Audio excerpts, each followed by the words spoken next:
So, my sermon is entitled, It's a Marathon, Not a Sprint. Systemic oppression and racism are a sepsis to our nation's soul. That's a mouthful.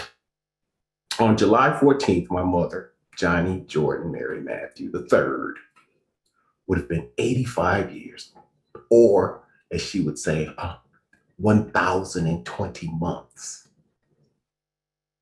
One of her many eccentricities that I miss so much in the wake of her transition. I started to find myself in the pulpit on or near her birthday. And in the last couple of years, it's developed into a full-blown service. This year, due to the coronavirus, I wanted to ask that my brother, Shannon Hughes Kirkland, take part and ask if he could help me create a slideshow in her honor. And he said, sure, because that's what he does. That's my cool brother. As I got closer to gathering up my resources for the service, he said that he did not think he could come up with a better slideshow in Jordan's honor than the one he and Daryl, my oldest daughter, had produced for her memorial service in 2013. Well, the moment he said it, I remembered the video. I hadn't watched it in years, and he sent me a copy. And since I got it, I've watched it repeatedly. Sometimes I cry. Sometimes I smile. Sometimes I laugh. And at all times, I remember her love.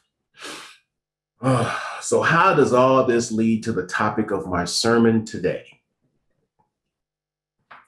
I wasn't as sure now as I was when I created the blurb for Compass. However, I have friends and loved ones near and far, and they volunteered to help me. First will be my lovely, lovely wife, Michelle Morgan, who will help me with a clinical description of sepsis and the link to systemic racism and oppression. Next will be Catherine Cruz, who was the inspiration for the theme and title of my sermon today. And she will share a reflection about her mother, Lady Liberty, and the health of our nation. Followed by Jan Kaplan. She and Minister Anthony Johnson, the minister of the Sedona Unitarian Universalist Fellowship, were the wonderful facilitators of this year's UUCP Racial Justice Collaborative. Thanks also to Beverly Hart and Sandy Ware, who got the RJC up and running during our first year. The Racial Justice Collaborative is planning a sermon for later in this year also, so this is like a PSA for that service. Then my oldest daughter, Daryl Lovell, will discuss the theme from her perspective. Thank you, Glenn. Thank you, everybody.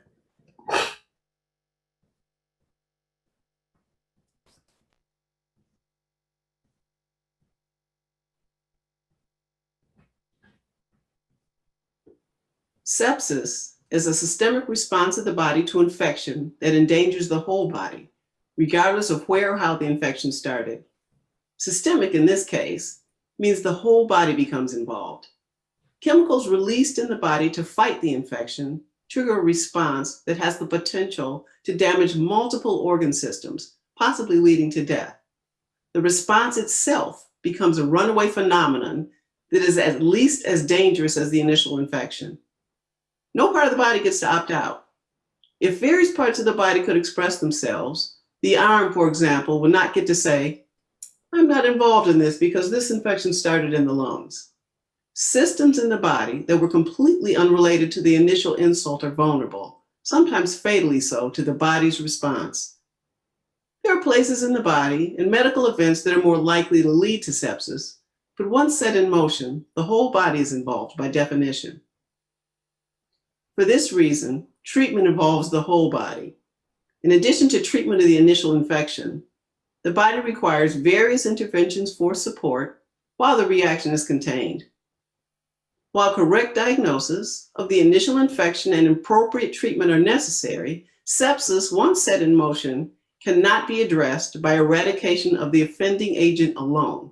The body must be brought back into equilibrium so that normal body functions can resume. In the United States, racism is like this, in the very blood of this nation.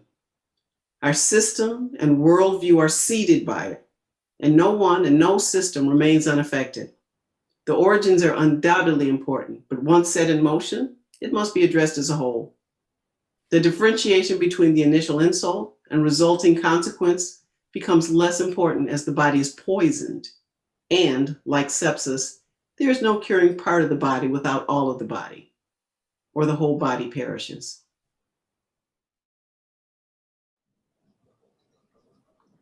My name is Catherine Cruz, and I'm a member of this congregation. It was January 18, 2021, the holiday devoted to remembrance of the Reverend Dr. Martin Luther King Jr. COVID was raging. The UUCP Racial Justice Collaborative met that night on Zoom. It was 12 days after insurrectionists armed with guns and other weapons stormed the capital of our beloved country to try to set aside the results of the election in which the American people decided that Joe Biden would be their next president. During pandemic, I started to draw to process my emotions. That day, I drew a picture of Lady Liberty as the Statue of Liberty, lying in a hospital bed, deathly ill, on life support. Her extinguished torch and her tablet on the bed beside her. I understood the gravity of being on life support. So sick you may well die. I sat and watched my mother for 10 days in the intensive care unit at Mayo in Rochester, Minnesota, following emergency surgery in 2012. I drew Lady Liberty intubated, like Mom was, getting oxygen through a tube, breathing only with the help of a machine. IV drips supplied Lady Liberty's hydration, her nutrition, and her medication. She could not communicate. She was largely unconscious. Mom had a very serious infection and developed sepsis when the poison of infection spreads through the bloodstream.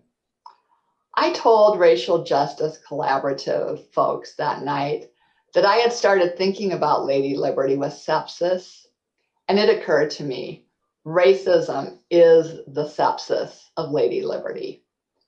Fear and hatred of the other, and particularly people of color, is a dangerous infection in the very blood of our nation, posing a threat to the life of people of color and to the very life of our democracy.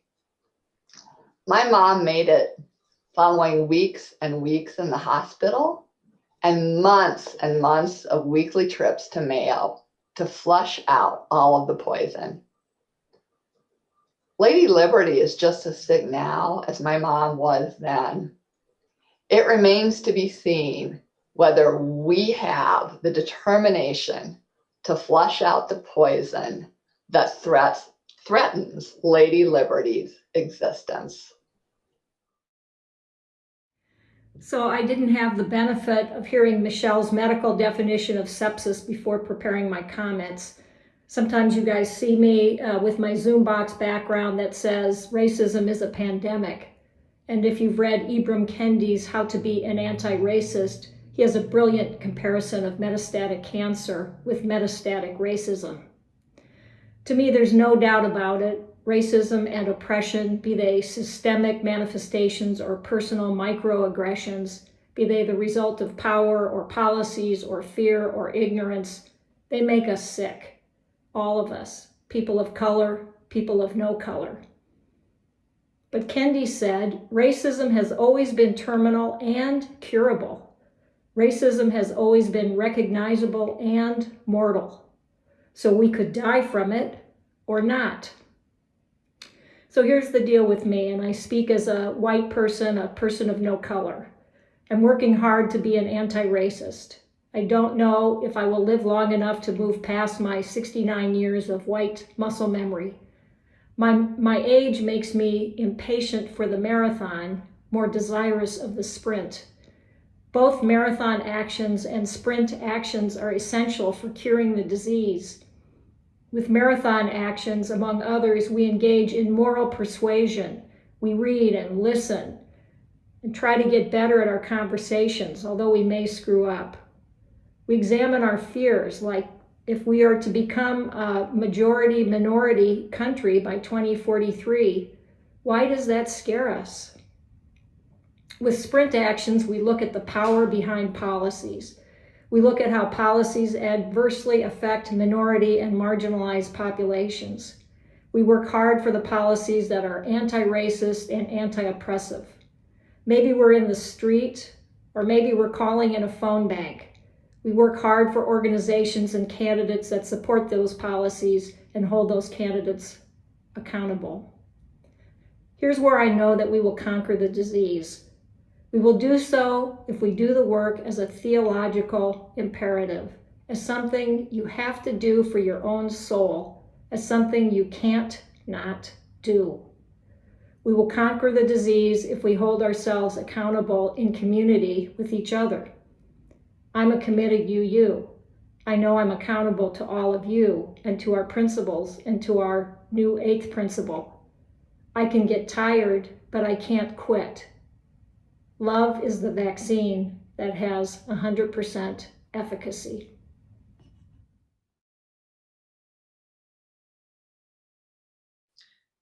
It keeps me up at night thinking about the day that my oldest daughter, 4.5-year-old Dion, sweet and funny and feisty and sensitive, experiences something that plants a seed that she is less than. That her skin color is not always perceived as the beautiful cocoa cloak we shine admiration on after every bath. Will it be something that a friend says or a mean kid in class? As a parent, how will I discuss it without completely coming apart at the seams? This is America in 2021. This is Black parenting. When you think about trying to eradicate something as large as systematic racism and oppression, it can feel impossible, like trying to clean sand off a beach, but there are trillions of grains. So I focus on the small things I can control, limiting her and my own media consumption when yet another Black person is brutalized by police, going through family photo albums to soak in the rich legacy of our people, intentionally spending time with other families that look like ours, not to dive into all that's wrong in the world, but focus on the laughter, joy, and confidence we can provide our coffee, cocoa bean, and caramel colored children. I don't try to trick myself into thinking these things won't get rid of our nation's racism, the ultimate stain that just won't wash out, or even the racism she will face as she grows. But it establishes a foundation of love, protection, and safety that I pray will keep her grounded as her world inevitably begins to shake. Today, as I think about my grandmother, my grandmere, I thrive knowing she lived a life that was uniquely her own. She was her own person and lived by her own rules, her own standards. And in my book, that's the ultimate sign of freedom, peace, and independence. I can only hope that my girls will carry just an ounce of her spirit as they face the inevitable challenges ahead. In a proud Black Girl Magic Wrap package, I hope that they know they will defy any stereotypes or limits this world tries to place on them.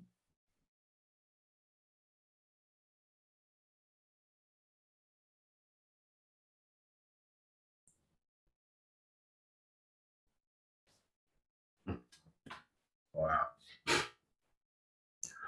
Whew. I often think, speak, and teach in metaphors. And in this moment of the marathon, it feels like we've raced around a corner only to find that on this leg of the race, it's an uphill slog with the wind in our faces yet again. In this updated iteration of Jim Crow, we are bombarded and gaslit with voter suppression aims in half of the states of our nation, propelled by a simultaneous response to overwhelming voter participation and perpetuation of the big lie. Ah, that bastard. Ah. Instead of replicating any of the successes that drove a record number of Americans to the polls in the middle of a global pandemic, we see draconian election laws and rules that are being used as a tourniquet to further constrict the arteries of our democracy. The other element that makes this leg so relentlessly pessimistic are the efforts by divisive opportunists. The other element that makes this leg so relentlessly pessimistic are the efforts by divisive opportunists to whitewash our history in real time. Whether it be the recent seditious attack on our nation's Capitol building, or efforts to derail critical race theory educational perspectives, we're being told that teaching all the history of this famous and infamous nation is teaching that white people, past and present, are racist